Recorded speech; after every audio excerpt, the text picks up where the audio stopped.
Hello, you're welcome to the Channel 1 Newsroom on Channel 1 TV. We're broadcasting live from our studio at number 5 Ola Hansen Lane at Tesano here in Accra. I am Charles Owuzukumi. Coming up. Ex-Catholic University Vice-Chancellor Brigadier General Professor Obingo Fori urges civil society organizations, University Teachers Association of Ghana to strike if government fails on the Galamsey fight. Go on strike. If everybody, all the TUs, everybody goes on strike, the government will do something. Actually, that's what the government understands, because now all the persuasions have failed. The statements, the pressure, Aluta. So we must continue to vote Aluta. Also coming up, Ashanti region traders reject minister's claims of exploiting farmers and consumers. Penny single Sadia no Bafoma, Yamana coffee, and the bottle put a 2.5 crown 3 million. Ubenyabi. Sa the betting so could do Bemben Swabiswa, bet me a ton about 5 million and answer 10 million. Government allocates 46 million Ghana cedis to revive stalled KNUST teaching hospital project. I reach out to the contractor executing the civil work, Kwanzaa, and ask them to submit their IPCs and return to site within the next 30 days for the completion of the civil work. And later, Gaman Chair urges collective action to keep cities clean on National Sanitation Day.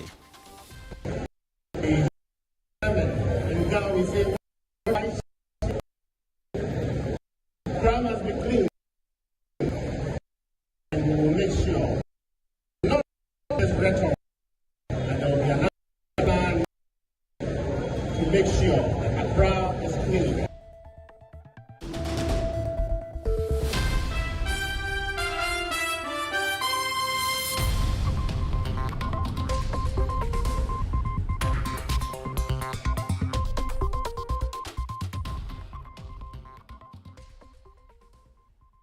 Well, thank you for choosing the Channel 1 Newsroom.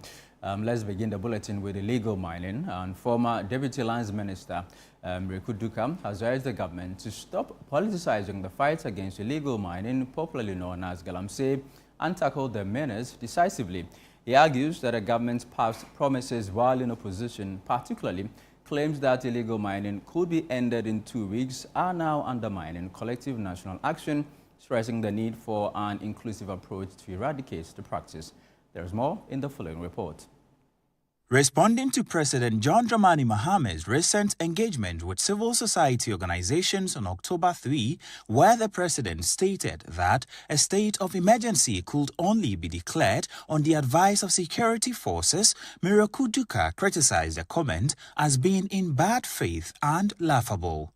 He pointed out that while in opposition, the president himself had called for a state of emergency as a solution to illegal mining and therefore should avoid double standards and rather confront the issue directly. Why are you calling the CSOs? Because you knew the solution before even coming. Because you told Ghanaians that you have the wherewithal to resolve this matter. So why must you come now and call CSOs to come and do what? So if you didn't know about the solution, why did you say that it would take just 2 weeks to resolve this matter?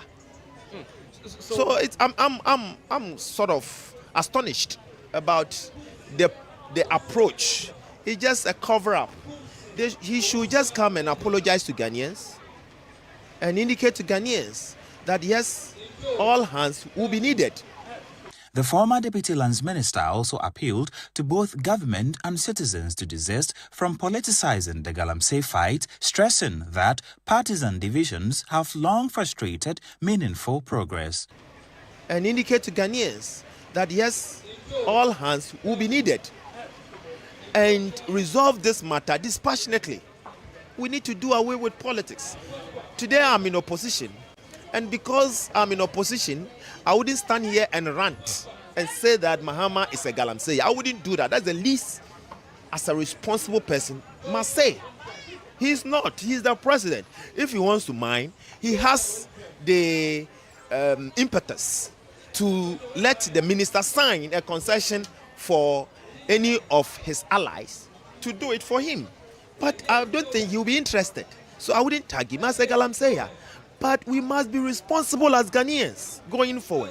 When we are talking, we must talk responsibly and eschew political insinuations. That wouldn't help anybody. Miracle Duka further recommended that security personnel involved in initiatives such as Blue Water Guard and NIMOS initiative be provided with body cameras. He said this will help prevent distortions, improve transparency, and ensure officers discharge their duties without compromise. We said no before they are deployed. We must give them body cams because they must be monitored. Otherwise, they will go and extort money from people. So once they are going, once you are deploying them, you need to put body cams on them. You need to have the needed accoutrement that will support their daily work or daily operations. You must have a situation center at the Minerals Commission where they could be tracked, so that if they are extorting, you could even see. And if someone refuses to put his or her body cam on, you ask him, why didn't you?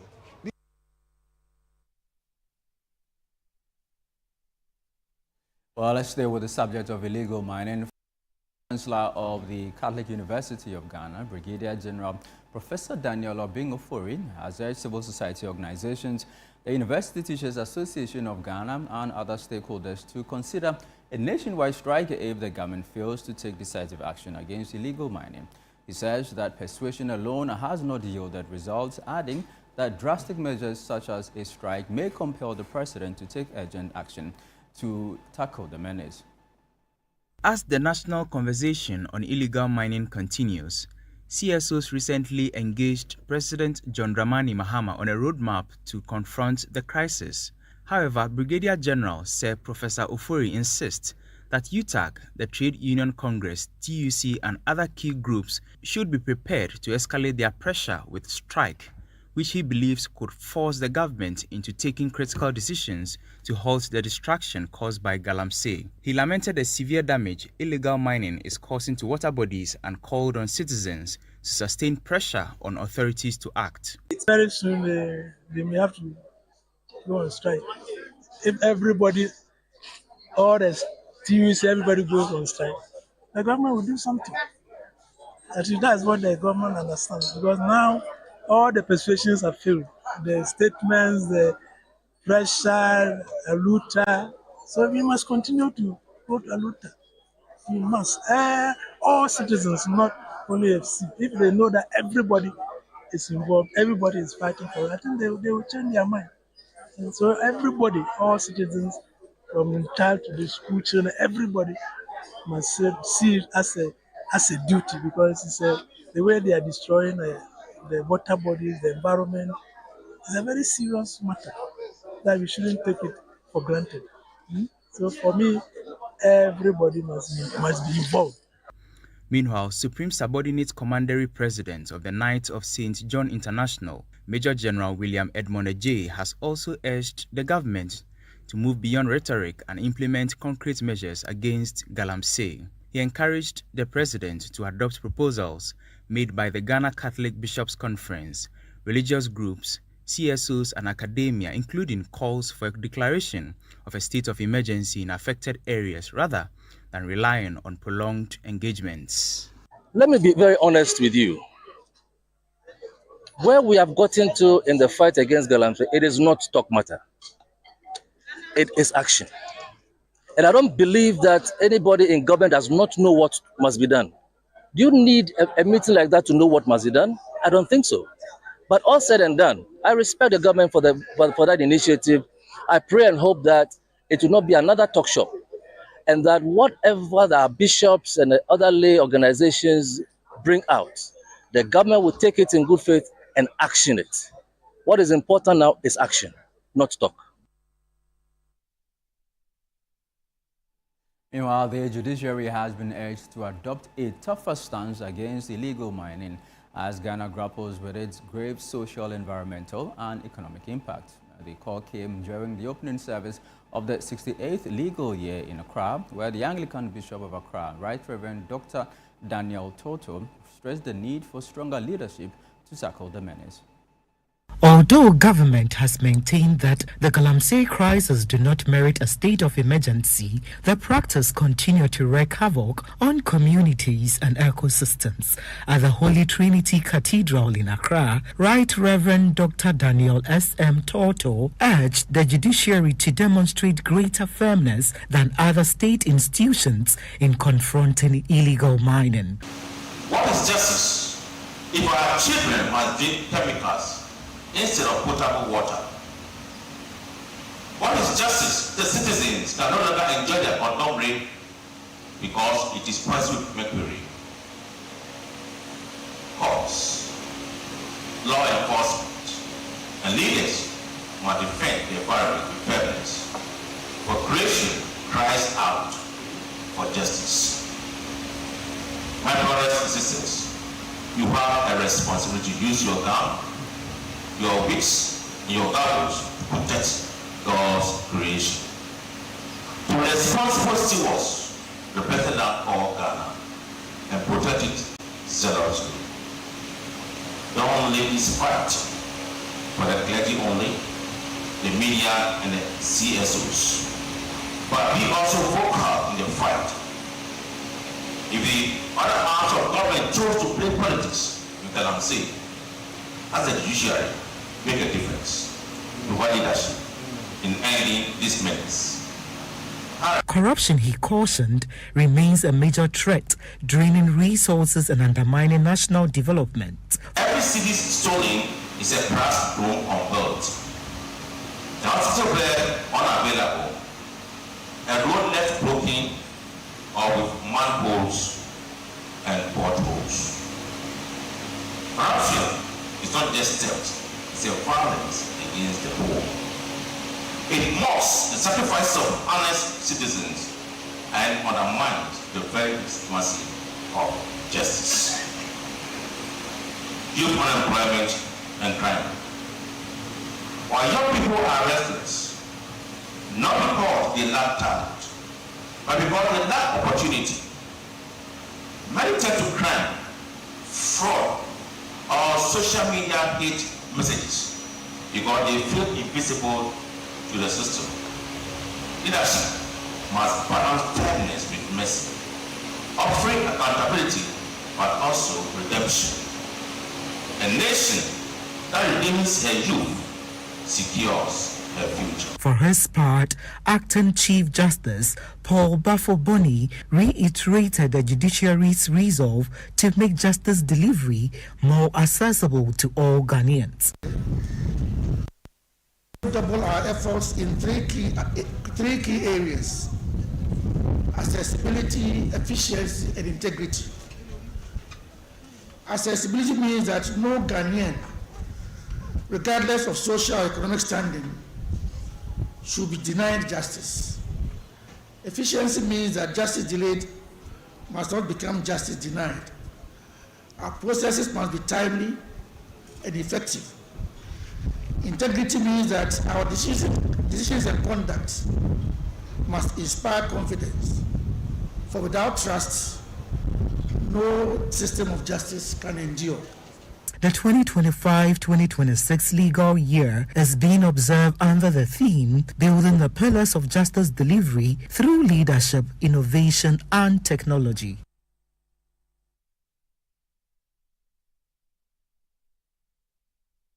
Away from illegal mining, traders in the Ashanti region who are part of the middlemen in Ghana's food supply chain are pushing back against claims by the Agriculture Minister, Eric Opoku, that they exploit both farmers and consumers by buying cheap from the farm gate and selling high in urban markets. The traders insist that the prices consumers pay reflect genuine market conditions, not profiteering. Channel 1 News' Ashanti regional correspondent Doris Lonta reports. Speaking on the City Breakfast Show on Wednesday, October 1, 2025, Minister of Food and Agriculture, Eric Opoku, argued that while food prices at the farm gates have dropped significantly, urban consumers continue to pay higher amounts due to what he described as profiteering by middlemen. According to him, farmers are selling crops at far lower prices than at the start of the harvest season, yet those savings are not reflected in urban markets. The minister lamented that middlemen are reaping undue profits at the expense of both farmers and consumers, but traders in the Ashanti region disagree. In an engagement with Channel One News, they rejected the minister's assertions, insisting they do not arbitrarily inflate prices. This year, we normally buy it from the farmers around 500 or 450, it depends on the farmer. So then when it comes here, we sell it around 800 or 750. So not to toss and a mantos in a boy. It's a secret and a bon and a ton and a toko in you. Korean cotton 900. It's a ton 1,003. 1,003, 1,002. Now they are fuck up a cruma. Over my bed, I do 1,005 and 1,006. Officers are near budget. It's a toss, it will be 1,008, it will be 1,007.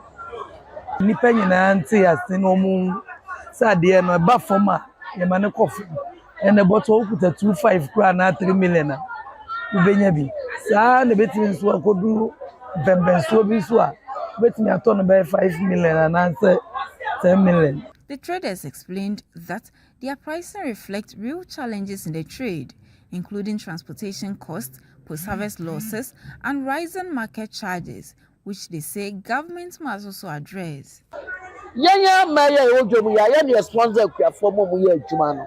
You are a Jumano, Tifuanya Juma, when you're going to be obeyed. Sky the Koya Jumano. Traders who serve as gatekeepers of the ban claimed by the Greek minister, Eric Opoku, that they purchase farm produce at extremely low prices from farm gates, but inflate them at urban markets. According to the traders, several factors contribute to their pricing. Reporting for Channel One News, I'm Doris Lonta, Ashanti region.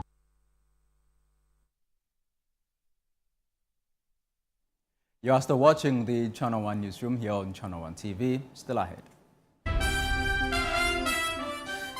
Gabanja urges collective action to keep cities clean on National Sanitation Day.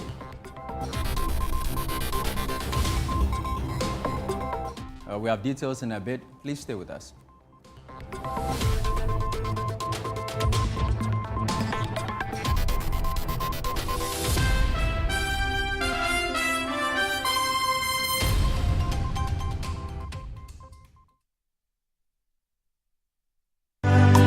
This October, Ghana's altar calls once again.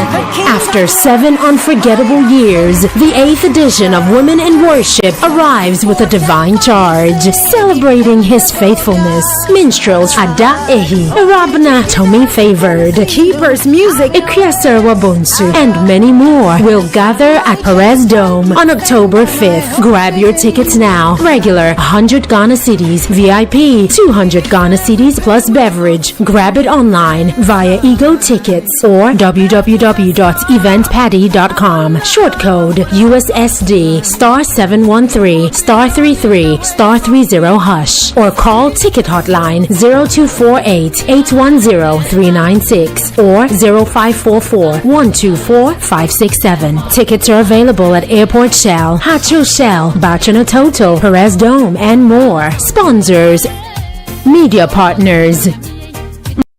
Powered by Quest. Women in Worship 2025. Daughter, you still have a voice.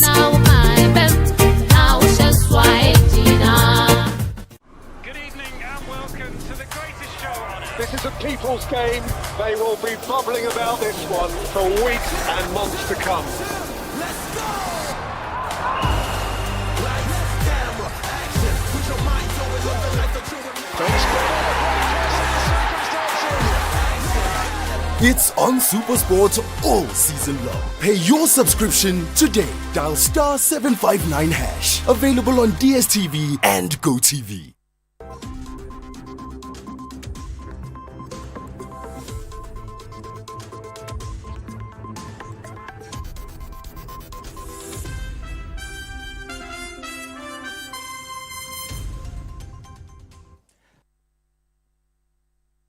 Yeah, welcome back. This is the Channel 1 Newsroom on Channel 1 TV.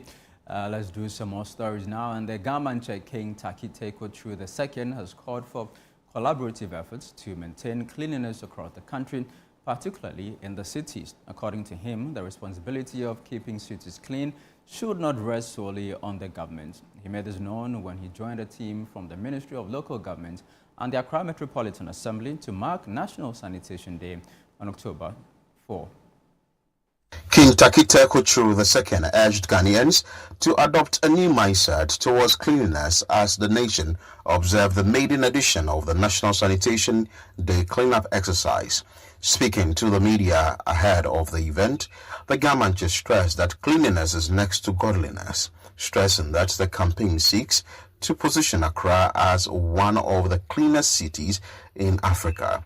He warned that the old culture of neglecting sanitation issues must come to an end.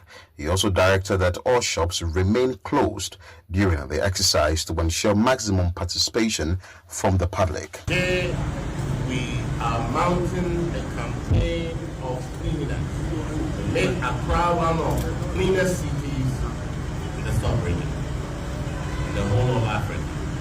And that begins with you and your mindset. You can't keep doing things the same way and expect a different outcome. Things must change. Sanoko achake. Saninoko achake. Shops, the Nifen, Agbele, Biantone, Yano Yana. And take them to court. We don't do this. Everybody listen. Everybody whatever we said to them, they are buying barracks. But these are the only white people who said they have so much power, so they don't want to listen. They have to open their shops to the public to sell. You can see we are privileged to have the local government minister, the government, the deputy local government minister, all of them. And we are going to take them on. The Minister for Local Government, Chieftaincy and Religious Affairs, Ahmed Ibrahim, acknowledged significant shortcomings in Accra's sanitation infrastructure. He pledged urgent support to the city authorities to address these concerns, these issues. He cited the lack of dustbins, waste containers, and compactor trucks as key challenges hampering effective waste management efforts. City authorities and sector minister, I could see some of our weaknesses. There were no dustbins left, right, center. There were no containers, and there are no compactors. So you could see that the city authorities were using the brake tipper trucks for cutting the filth, which was not professional. So as a sector minister, I will take it up to make sure that at least we get some few compactors for the cities. And the Central Municipality, Municipal Chief Executive Emmanuel Adote Alote noted that shop owners who failed to participate in future cleanup exercises will face surcharges and possible sanctions. We are currently, we send notice to all the shops operating on the highway that between 5 a.m. to 10, nobody should open the shops. They should all come, join hands together with us to clean the area. As you can see, they have obeyed by not opening the shops. But they are not here to help us. It's like we are doing a job for them, they come and work. No. We are appealing to them. Wherever they are, they should come out. Though you have locked your shop, come out and let's work. But if you lock your shop and we can't find you on the field, we will close the shop again with our padlocks. And for those who are attempting to open, they should be very careful because failure to adhere to the letter we send them will be forced to implement our sanitation bylaws, which include fines. In the Western region, the regional minister, Joseph Nelson, who joined the cleanup exercise in second day, described the activity as a success. However, he emphasized the need for metropolitan, municipal, and district assemblies to strictly enforce sanitation bylaws to ensure long-term sustainability. It's been quite good. People participate in the military and the residents of this area participating. For me, that is National Sanitation Day must not just be a ritual that happens every first Saturday of the month. It must be life. On a daily basis, people might be conscious of their environment. They need to keep the environment clean. It's as simple as that. And for me, it's about even enforcing the bylaws of the assemblies so that people don't just litter. People suddenly become aware that these days when they litter, there's a cost to bear. Okay, we move away from the old or the business as usual thing where people think that we can do anything, throw litter about, because come first Saturday of the month, somebody will come and clean up. People must own,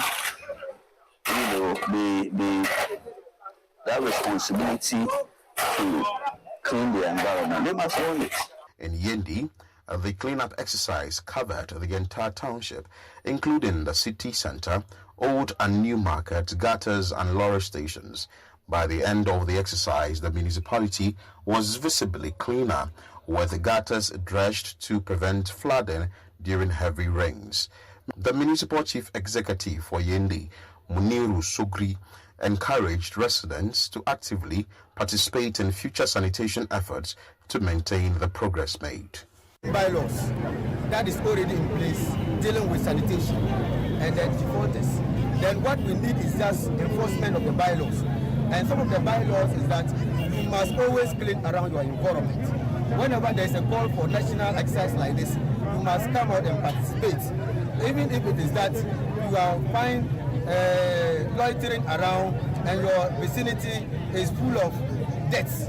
We have the sanitation officers who are supposed to come, then take you on, and the necessary bylaws are there that you can be prosecuted in accordance with the constitution and the bylaws of the Yendi Municipal Assembly. So we are not taking a chance. We are supposed to enforce the bylaws now, and in collaboration with all stakeholders, the bylaws have started enforcing. We have arrested some people who have defaulted, and they were sent to the police station, taking their statements, and they will be sent to court.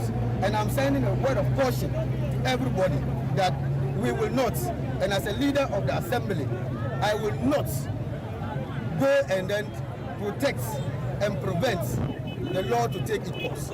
If you find yourself caught by the law, be assured that it will be done and they will deal with you in accordance with the law. And I'm only begging all stakeholders, political leaders and the chiefs, that we are begging, whoever goes against the law, we don't want anybody to come pleading and saying that we should temper justice. Mercy. Well, let's stay with the National Sanitation Day.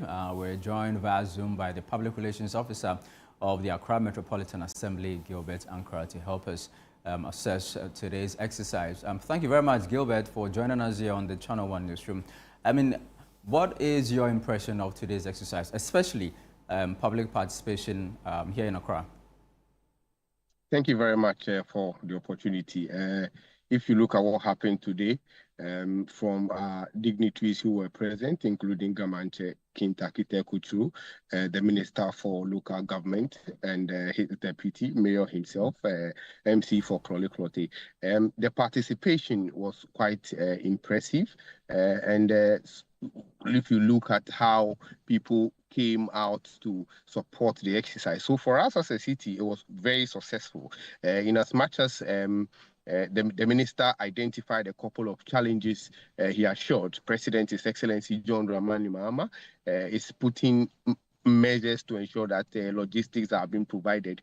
The exercise generally was very successful. Currently, as I speak to you now, we are doing some mop-up within, especially the Agboblusi area. Some of the debris will continue, some collection, and some areas tomorrow as well, before Monday. So the exercise has been very, very successful, and we are not stopping now. Mayor of the city of Accra, Honorable Michael Papalote, has declared this month as a sanitation month for the Accra Metropolitan Assembly. So that is generally the feeling, and we as staff and residents quite hopeful that with these measures continuously we'll be able to deal with the issues.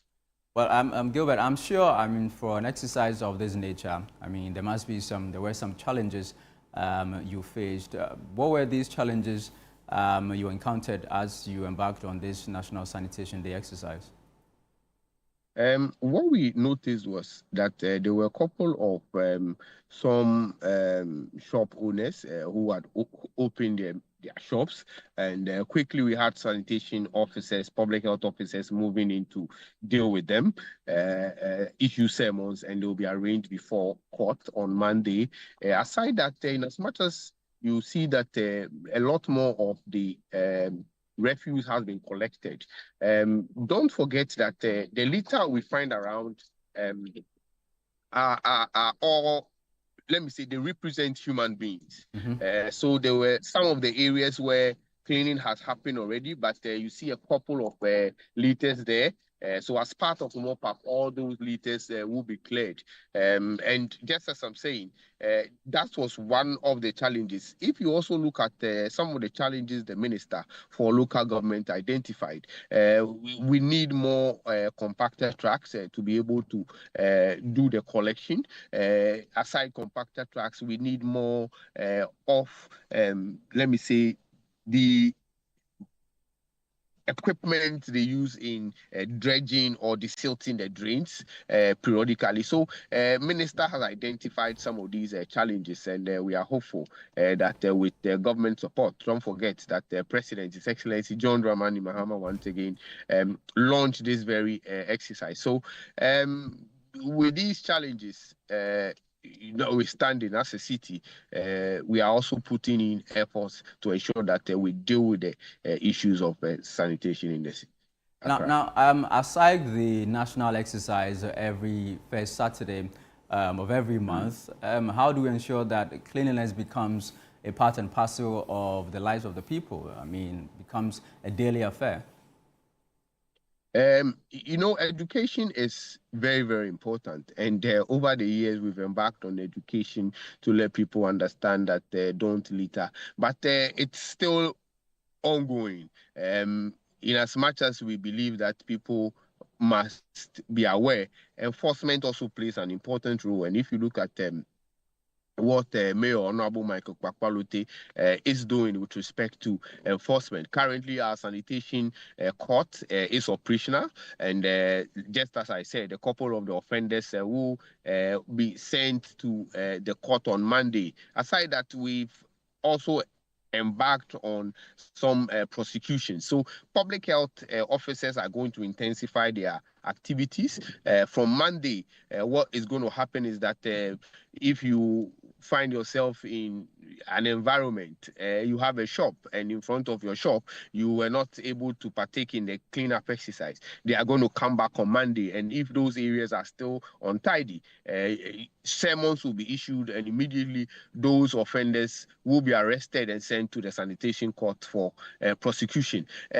This, together with, as we believe, the support from government with respect to challenges identified by the Minister for Local Government, we are quite hopeful that people will be able to come on board to embark on this exercise. Just as I said, these litters that we see represent human beings. And for that matter, if we don't dump into the drains, if we don't litter, we will not be seeing some of these solid waste in our drains. Right. So we have a responsibility to play as citizens. And for that matter, government has said that enforcement is going to be key to whip up the public or residents to abide by our sanitation bylaws as an assembly. Gilbert, before you go, your outfit embarked on a decongestion exercise of the CBD some months ago. How are you ensuring that you sustain the gains you made during this exercise? Let me state that the decongestion exercise is still ongoing, and the mayor has been moving around the city.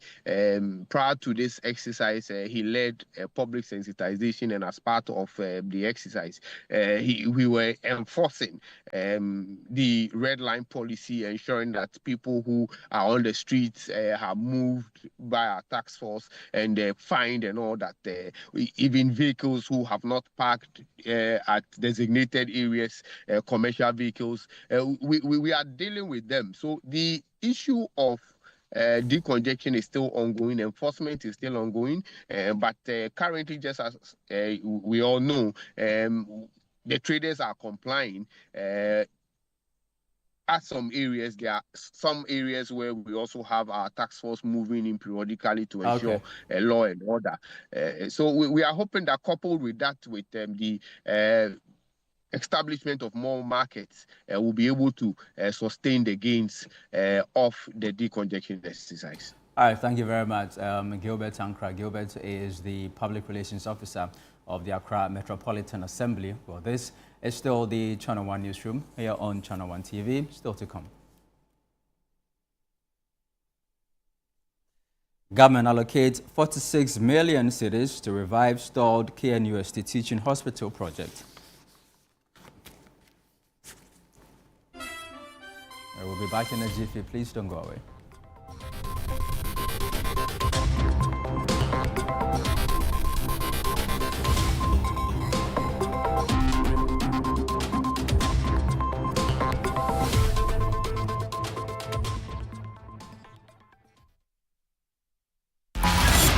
Love the Premier League?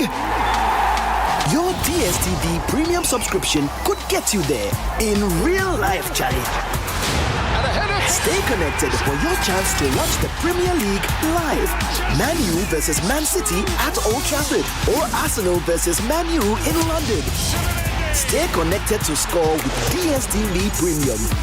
This promo is regulated by the NLA on the Caritas Lottery platform. Terms and conditions apply.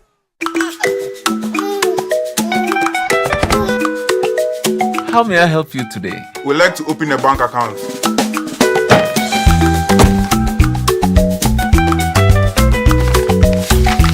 Sign here, sign here, sign here, and here. And now you draw direction to your house. I need your thumbprint. And I'll need your birth certificate too. No, I need the original. A lot has changed since you banked like this. So have we. We've made it easier than ever to open an account online and bank on the go through our mobile app, online banking, and more. EcoBank, a better way to bank your way. Sign here, and here. EcoBank, the Pan-African Bank. In a world filled with challenges, we all need guidance, hope, and a lifeline to anchor us. This is Lifeline, and I'm your host, Fred Crunchy Mensa. From social issues, relationship challenges, and family matters, Lifeline is here to inspire, uplift, and guide you on your journey. Where we give you support, where we hold your hand through the valley and through the thick and thins of life. Join Bishop Fred Crunchy Mensa. I welcome you especially to Lifeline. Every Tuesday and Thursday at 10 p.m. right here on Channel 1 TV. Let's walk this path together, strengthen our faith, our families, and our lives. Lifeline, because every soul deserves a guiding light. Tune in to Lifeline on Channel 1 TV and let's grow together.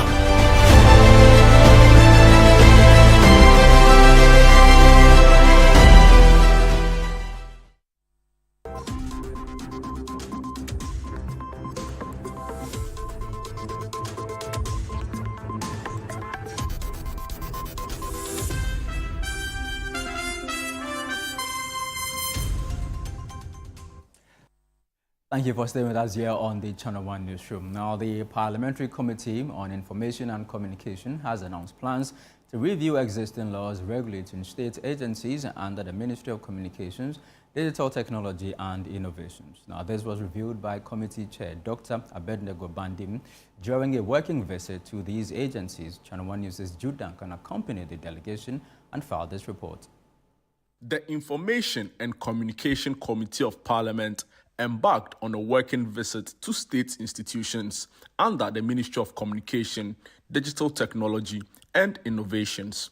The exercise aimed at providing the committee with first-hand knowledge of agency operations and the challenges they face.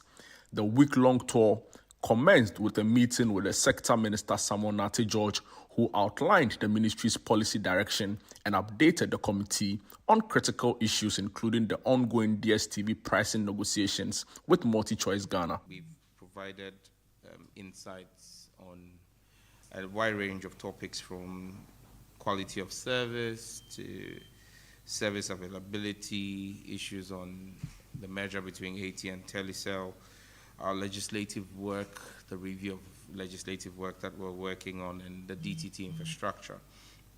One of the key things that we also dealt with was the DSTV issue that was settled yesterday. I think that we've established, and we keep to reiterate, that when it comes to the claim on fast depletion of data, that we're still open to see any evidence of same. Evidence is the name of the game, and so the work we've done shows that people are getting more value for the data. There is no evidence that's been put before us on that yet. Among the agencies visited were the Ghana-India Kofi Annan Center for ICT Excellence, the Data Protection Commission, the Ghana Meteorological Agency, and the National Communications Authority. The team also engaged with the Ghana Investment Fund for Electronic Communications, the National Information Technology Agency, and the Ghana Domain Name Registry. Other institutions toured include the Ghana Post Limited, the Accra Digital Center, and the Postal and Courier Services Regulatory Commission. During the visits, the committee revisited the recent standoff between the Ministry of Communication and MultiChoice Ghana over DSTV pricing. Dr. Bandim disclosed that both parties have been invited for further discussions. It is time for the committee to step in now to invite the two bodies to hear from them and then put a position clearly. I'm going to instruct the clerk of the committee to write to the ministry and DSTV so they can come and state their position. I think the National Communications Authority has to come. It has to do with their regulatory activities here, so we can understand the issues and put this matter to rest. If there is at the end of the conversation, if the committee will have to recommend legislation to guide the pricing mechanism of DSTV activities, we will have to recommend. At the end of the engagement, Dr. Bandim briefed the media, announcing that the committee will propose a review of current legislation governing these agencies to align them with modern technological trends. The information and communication industry evolves quickly, and you need to catch up with regulation. Some of the challenges that are being faced by these agencies can be resolved with a regulation. So I'm happy that the two ministers, the information and the communication ministers, are working to review their laws. You understand? All the agencies, their laws are being reviewed. Some of them are 15 years old, 20 years old. They are not fit for purpose again and has to be reviewed. So the ministers have taken it upon themselves, knowing very well that without the legislation, they cannot function effectively. So they are working on legislations, and we'll be happy to have them laid. In fact, when we resume on the 14th of October, some of them will be laid, I'm told, by the minister. He would have taken the committee through the various legislations for members to understand and can be able to contribute effectively when it is laid on the plenary, so that we can have a better, enhanced, effective and efficient legislation. Well, let's stay with the Information and Communications Committee of Parliament. We're joined by Member of Parliament for Tyne and a member of that committee, the Honourable Suleimana Adama. Good evening to you, sir. This past week, your committee has been quite busy visiting some of the agencies under your oversight. What stood out for you during these visits? Good evening, and good evening to your listeners. I guess every agency that we visited had their peculiar problems. Okay. But if you ask me, one thing that really struck me has got to do with two agencies. One of the Communication Ministry, that is the GMET, Ghana Meteorological Agency, and then one is the Information Services Department. That used to be the Information Ministry, now it's Government Communication. Okay. The importance of GMET is so critical. Agriculture, aeronautics, marine, and a lot. When we went to GMET, we realized that some of the equipment, one of the equipment was acquired by Governor Gagisberg, and it's supposed to be to monitor the rainfall pattern. They are very obsolete equipment. Usually when they visit the committee during budget hearing and they talk about their issues, you don't appreciate the issues very much until you visit the facility. So I believe that agency actually needs support. Okay. Then when you talk about the Information Services Department, archives, data dating back to Kwame Nkrumah, even to pre-colonial era, we need to digitize them. But they are at the mercy of the weather. They are at the mercy of insects and the rest. When we went there, clearly, if something is not done to those agencies, to those sections of the ISD, it will lead to we losing those data. But generally, the visit afforded the committee an opportunity to have an insight into the workings of the agencies, and also part of our oversight to monitor the money that we give them, how far they have applied the money, and how much we can support them. And then most importantly with their legislation, because some of them, the legislation comes with funding. If you look at one of the agencies like GMET are supposed, we have a law that mandates Ghana Civil Aviation Authority to give part of some revenue to GMET. It is not being done. Okay. It needs enforcement. So some of them need legislation that will be backed up with funding. So I believe that this exercise was very positive and is going to lead to high-level engagement with the agencies to see how we can move the ecosystem, the communication ecosystem forward. But if you ask me what stood out, I think GMET and Information Services really struck me. Okay, so Honorable, you just mentioned GMET and ISD. So how is the committee working to help solve these problems? I mean, next year's budget reading is coming up pretty shortly. Yeah, so the GMET, one of their issues has got to do with as I said, the Ghana Civil Aviation Authority not giving them every plane that lands in the country, every plane that takes off from our portion, and then some landing costs that pay, a portion is supposed to go to them. It's not being done. Okay. So the committee is going to really kneel to the transport ministry and the communication ministers to resolve the issue. And then we are also going to actually push the finance ministry to at least look at these two agencies and other agencies during the budget hearing. We are going to do our part during the budget hearing. All right. Thank you very much. The Honorable Suleimana Adama. He's a Member of Parliament for Tyne and a member of the Information and Communications Committee of Parliament. So let's move on away from that. The government has announced a commitment of 46 million Ghana cedis towards the completion of the stalled teaching hospital project at the Kwame Nkrumah University of Science and Technology. The project, which began in 2007 to complement the Komfo-Anokye Teaching Hospital in training medical and allied health students, has suffered multiple delays and missed completion deadlines. Channel 1 News' Middle Belt Bureau Chief Hafiz Tijani reports.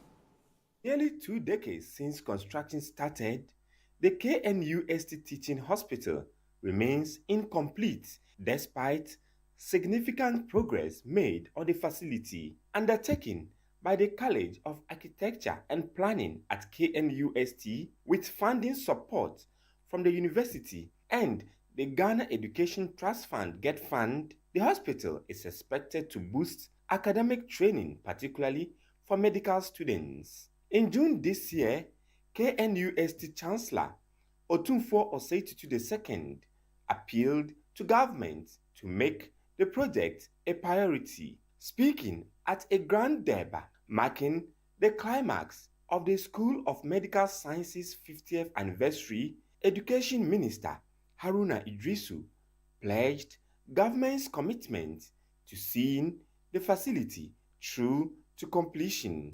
And I'm happy to announce that under our research agenda, we are committing 46 million Ghana cedis for the completion of the teaching hospital. I reach out to the contractor executing the civil work, Kwanzaa, and ask them to submit their IPCs and return to site within the next 30 days for the completion of the civil work. He further disclosed that funds will also be allocated for equipping the hospital and constructing a multi-purpose lecture theatre for the School of Medical Sciences.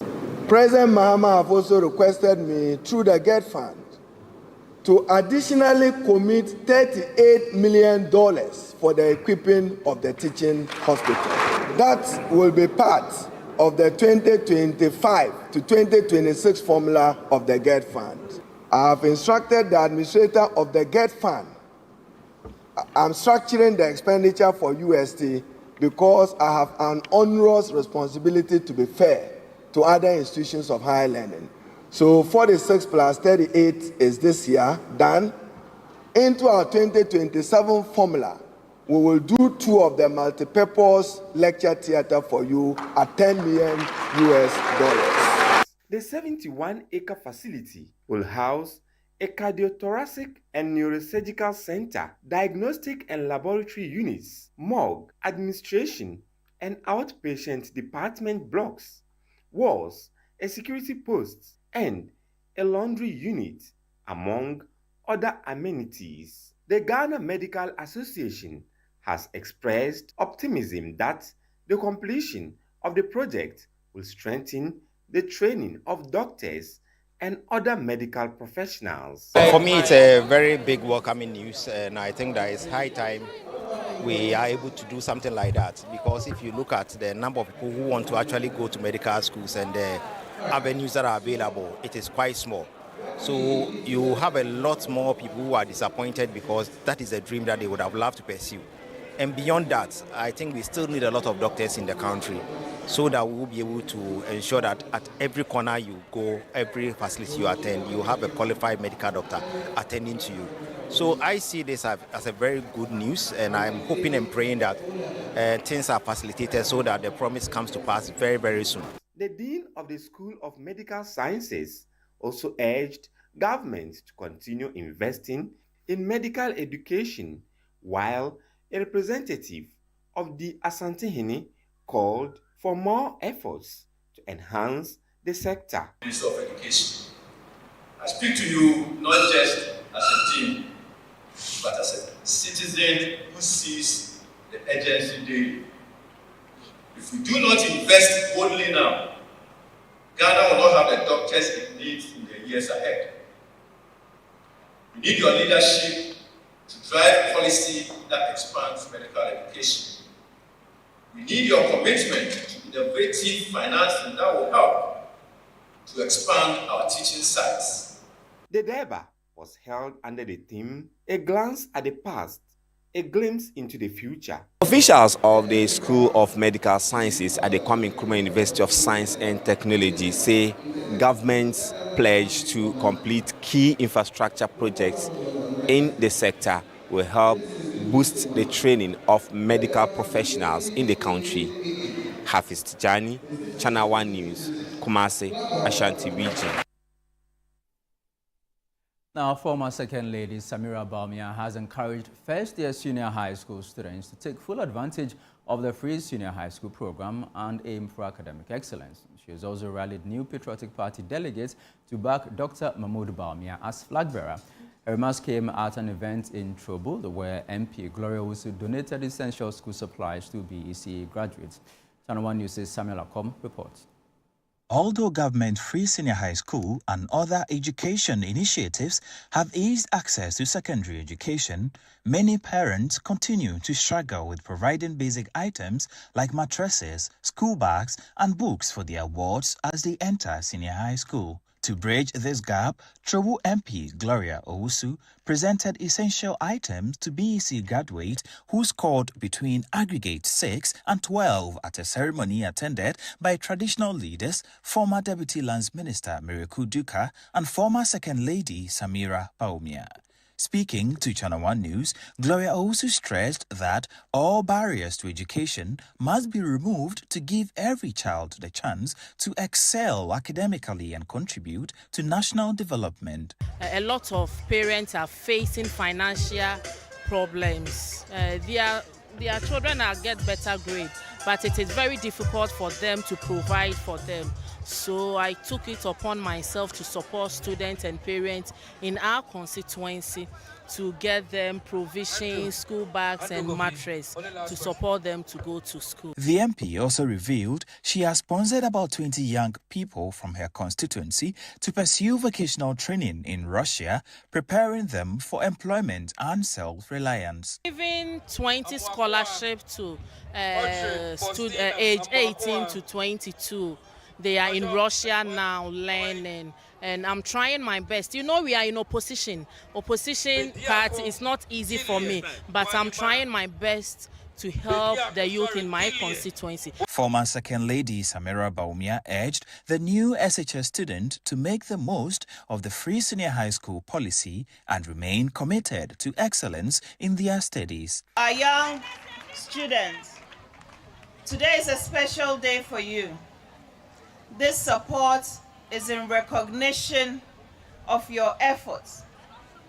We are encouraging you by this support to say keep working hard, stay focused, be committed to your studies. She further called on NPP delegates to support Dr. Mahmoud Baumia's flag bearership bid, highlighting his achievement and leadership qualities.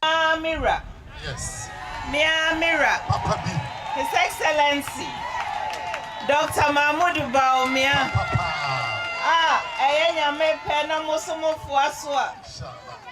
Obey the next president of the Republic of Ghana. He has a vision for this country to serve the people with honesty, with humility, and with integrity. Yes. Former Second Lady and the MP for Trobo, Gloria Owusu, the students are supposed to take advantage of this gesture to ensure that they excel in their academic pursuit. But it must be stated that the students who have been taken abroad to Russia to learn skills and acquire jobs are also expected to come back to the constituency to help in developing it. Reporting for Channel 1 News, I am Samuel Akom.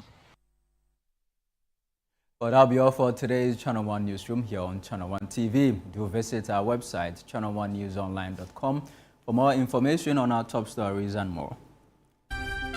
Subscribe to Channel 1 TV on YouTube for more exclusive video content from Channel 1 TV. Download the Channel 1 TV app on the Google Play Store and the App Store.